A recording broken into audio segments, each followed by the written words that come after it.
हम प्राउड करते थे अपनी डाइवर्सिटी पर। ऐसा कहा जा रहा है हमारे राज्य में रहना है तो हमारी भाषा ही बोलनी होगी। व्हाट्सएप, इंस्टाग्राम, ट्विटर, हर जगह वीडियो शेयर होती है। महाराष्ट्र में एमएनएस ने उत्तर भारतीयों के खिलाफ भाषा के नाम पर आंदोलन चलाया।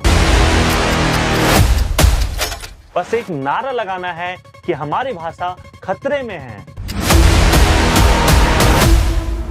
अंग्रेजों ने एक सिंपल सा फॉर्मूला अपनाया।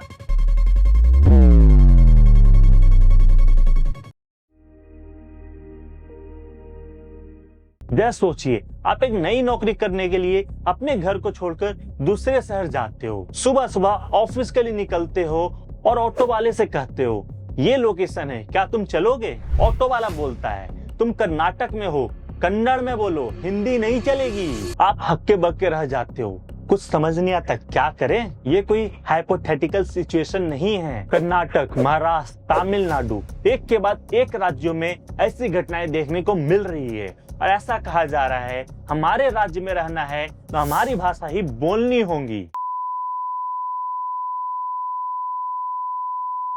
तो काय बोलना करके बात करने की रिपोर्ट करा वर त्याला नीचे करके बात करने की मराठी बोल नीचे मराठी बोल नहीं आए का नाही नहीं बोल आती है। अरे सर मैंने उसको प्यार से पहले आई मराठी मध्ये बोल आता नहीं आती है तो कहाँ शिक मग मराठी तो सिखाओ येत नाही ना शिकव आपला आवाज आहे ना हळू ठेव आणि बोलायचे काय ठेव हम प्राउड करते थे अपनी डाइवर्सिटी पर, लेकिन जब इसी डाइवर्सिटी का जहर बनने लगे तो चिंता होती है।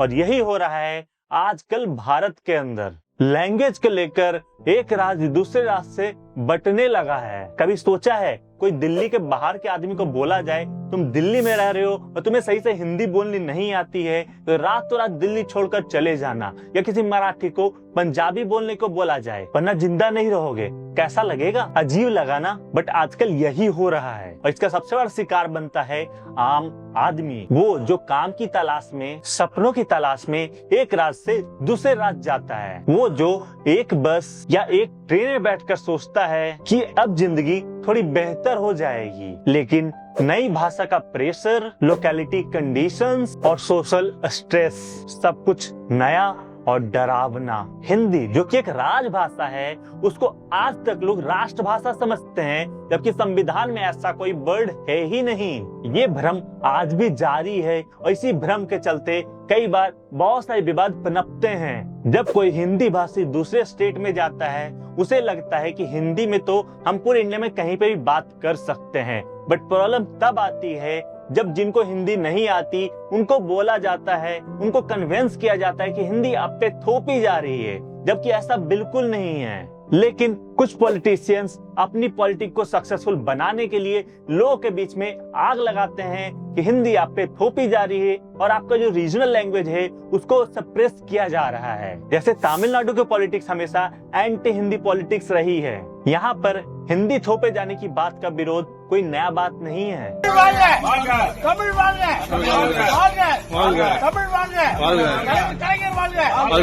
लेकिन आज की तारीख में भी स्थानीय लेवल पर यदि हम हिंदी की बात कर ले तो एक प्रोटेक्टिव लेयर स्टार्ट हो जाता है कि हिंदी वाला पर्सन है ये हमारे स्टेट का नहीं है। सोशल मीडिया ने यहाँ पे काम करा है, आग में घी जैसे डालते हैं आग भभकती है, सोशल मीडिया ने वही काम किया है। ये मामलाएं कोई नई नहीं है, पहले भी ये चीजें होती थी, बट एक मोहल्ले में, एक बस में, कहीं पे भी सिमट कर रह जाती थी। बट आजकल ये वायरल हो जाती है एंड जो एक मुद्दा एक शहर में रहना चाहिए था वो एक नेशनल इंटरनेशनल मुद्दा बन जाता है। व्हाट्सएप, इंस्टाग्राम, ट्विटर, हर जगह वीडियो शेयर होती है जिसमें कभी एक हिंदी बोलने वाले को नीचा दिखाया जाता है या कभी साउथ इंडियन को ह्यूमिलेटेड किया जाता है।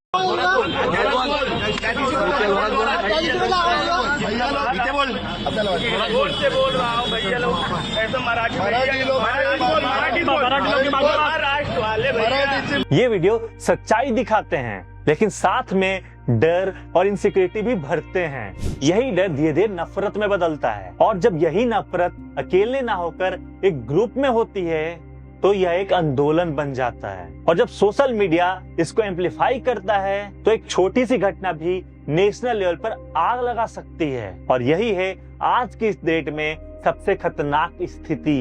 Drawn along with the hashtag Stop Hindi Imposition, highlighting concerns beyond language. Yesterday, protests erupted across Tamil Nadu as the ruling DMK and its allies, including the Congress and left parties, took to the streets against the Narendra Modi-led central government. जनता का व्यवहार हमेशा reaction में आता है, यह कोई strategy से नहीं आता।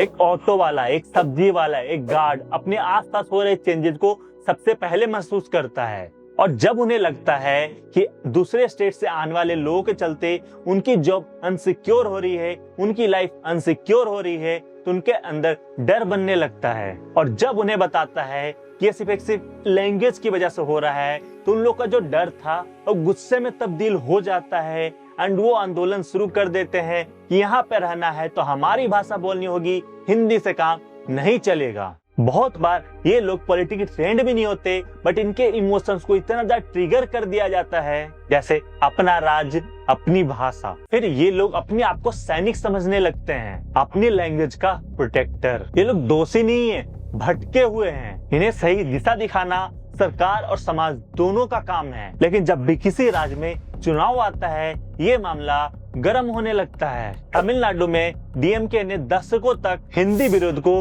अपना आधार बनाया है। महाराष्ट्र में एमएनएस ने उत्तर भारतीयों के खिलाफ भाषा के नाम पर आंदोलन चलाया। कर्नाटक में चुनाव के टाइम पर कन्नड़ भाषा की बात ज्यादा सामने आती है। नेताओं को लगता है ये मुद्दा वोट दिलाता है। जब भी जनता इकोनॉमिकल और सोशल क्राइसिस में होती है तो उन्हें एक दुश्मन दिखाना जरूरी होता है, और लैंग्वेज है वो एक सिंपल सा दुश्मन। ना कोई कम्प्लेक्स पॉलिसी समझानी है, ना डाटा दिखाना है, बस एक नारा लगाना है कि हमारी भाषा खतरे में है।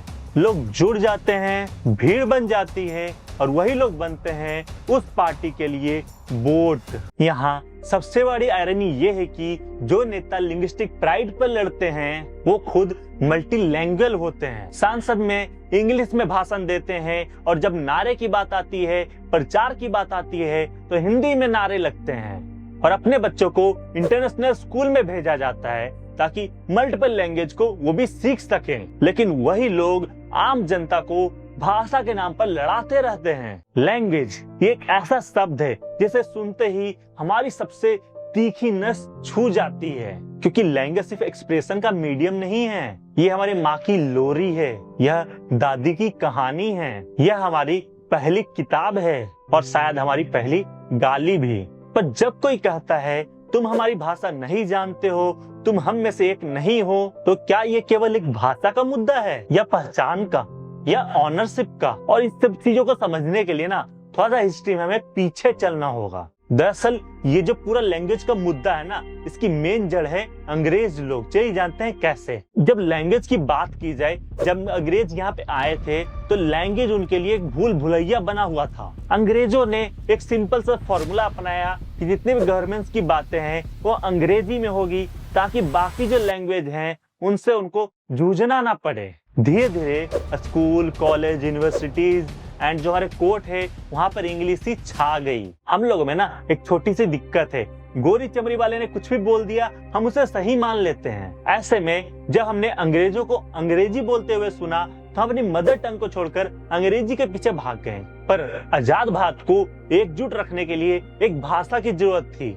अगर हम अंग्रेजी को अपना लेते तो हम अपनी संस्कृति को भूल जाते। इसलिए संविधान सभा को एक जिम्मेदारी दी गई कि पूरे भारत के लिए एक भाषा चुननी है। हिंदी भाषी चाहते थे हिंदी को राष्ट्रभाषा कह दिया जाए, लेकिन साउथ इंडिया, बंगाल और नॉर्थ ईस्टर्न स्टेट्स में इसका विरोध हुआ। आखिरकार एक समझौता हुआ। भारत की कोई राष्ट्रभाषा घोषित ही नहीं की गई, बल्कि हिंदी को राज्य भाषा माना गया, वो भी सिर्फ और सिर्फ केंद्र सरकार के लिए। साथ ही अंग्रेजी को 15 साल तक चलने की अनुमति दी गई, यानी 1965 तक हिंदी और अंग्रेजी साथ साथ चलेगी, और उसके बाद हिंदी एकमात्र राजभाषा बचेगी। पर कुछ ही महीने बाद ईयर 1952 में श्री रामलू नामक गांधीवादी कार्यकर्ता ने आमरण अनशन कर दिया। वो भी तेलुगु भाषी लोगों के लिए एक अलग राष्ट्र की मांग के लिए। 58 दिन भूखे रहने का उनका निधन हो गया। उनकी निधन के बाद जनता का जो गुस्सा था वो फूट पड़ा। 3 दिनों के भीतर भारत सरकार ने ये घोषणा की आंध्र प्रदेश बनेगा और 1953 में पहला भाषाई राज्य अस्तित्व में आया। फिर जब 1965 आया, तमिलनाडु में भी विरोध स्टार्ट हो गए। लोगों को एक बात का डर था कि हिंदी उन पर थोपी जा रही है। 1965 में जब तमिलनाडु को मद्रास के नाम से जाना जाता था, वहाँ हिंदी विरोधी आंदोलन स्टार्ट हो गए। स्टूडेंट्स ने प्रदर्शन किए, बसें जलाई गई और जनी हुई, कई लोग मारे गए। आखिरकार भारत सरकार को झुकना पड़ा और यह तय किया गया कि अनिश्चित काल तक अंग्रेजी अस्तित्व में रहेगा,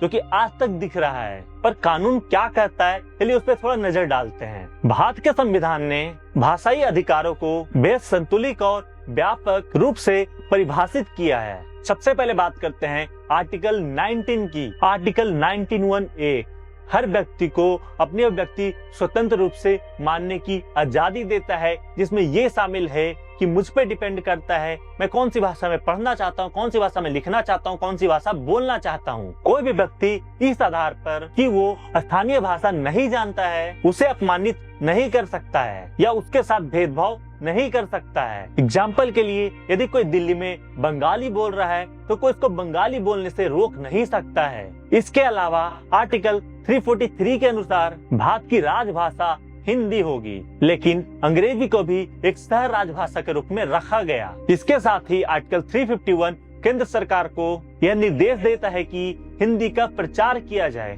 ताकि वह भारत की संपूर्ण अभिव्यक्ति की भाषा बन सके।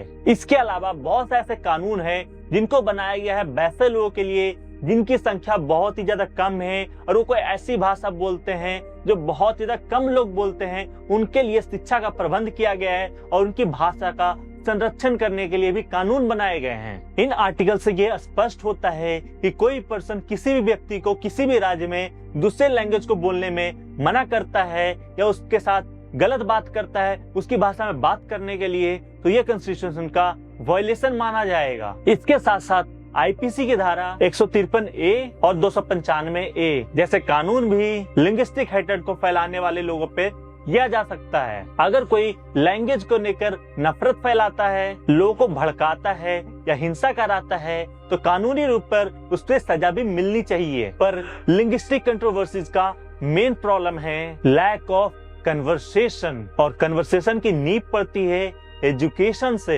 इसके लिए भारत में 3 लैंग्वेज फॉर्मूला 1968 से लागू है। इस फॉर्मूले का मेन उद्देश्य ये था कि हर बच्चा 3 लैंग्वेजेस सीखे। पहला अपना मातृभाषा या स्थानीय भाषा सीखे और दूसरा हिंदी यदि वो हिंदी नहीं जानता है या हिंदी उसकी मातृभाषा नहीं है, या कोई अन्य भाषा सीखे, और तीसरी भाषा अंग्रेजी सीखे। उत्तर भारत के राज्यों में दूसरी भाषा के रूप में संस्कृत को चुन लिया गया, एक ऐसी भाषा जो कन्वर्सेशन के लिए यूज नहीं की जाती है, जबकि दक्षिण भारत में हिंदी को स्वीकार करने में ऐतिहासिक और राजनीतिक आपत्तियां रही है। ऐसे में उत्तर भारत के छात्रों को भी तमिल, तेलुगु, मराठी अन्य भाषाओं के ऑप्शंस के रूप में दिए जाने चाहिए। वहीं दक्षिण भारत में हिंदी को थोपने वाली बात ना कहकर एक ऑप्शनल लैंग्वेज के रूप में दिखाना जाना चाहिए। उन्हें ये बताना होगा कि हिंदी आप पे थोपा नहीं जा रहा, बट यदि आप हिंदी सीख लेते हो, भारत के अन्य राज्य में जब आओगे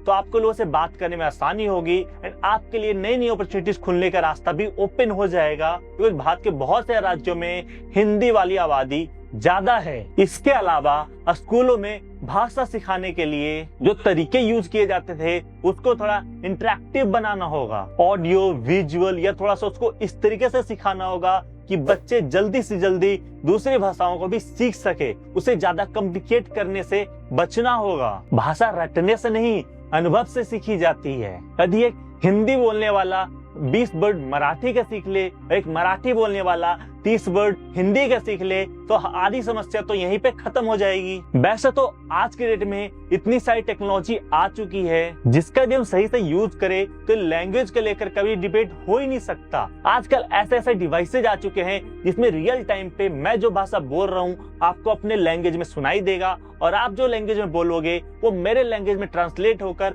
मुझे सुनाई देगा। मतलब लैंग्वेज का डिबेट ही खत्म हो जाएगा। बट आज की डेट में कुछ पॉलिटिशियंस लैंग्वेज का यूज करते हैं अपने वोट को कलेक्ट करने के लिए। उन लोगों में एक अनसिक्योरिटी पैदा करते हैं कि आपकी भाषा को दबाया जा रहा है एंड आप पे एक दूसरी भाषा को थोपा जा रहा है और हिंदी को एक राष्ट्रभाषा के रूप में दिखाया जा रहा है, जबकि एक राज्य भाषा है, राष्ट्रभाषा नहीं। इवन आज की डेट में यदि आप लैंग्वेज को लेकर लड़ते रहोगे, यार चाइना को देख लो, चाइना में बहुत से इंडियंस जाते हैं, उनको वहाँ की लैंग्वेज नहीं आती, वो ऐप के थ्रू बात करके चीजों को सॉर्ट आउट करते हैं। बट इंडिया के अंदर ही अब दूसरे स्टेट में जाते हो, आपको हिंदी आती है मराठी नहीं, तो उनको पीटा जा रहा है। इवन वहाँ पर जो लोग काम कर रहे हैं उनको पीटा जा रहा है, वो भी एक पॉलिटिकल पार्टी के थ्रू।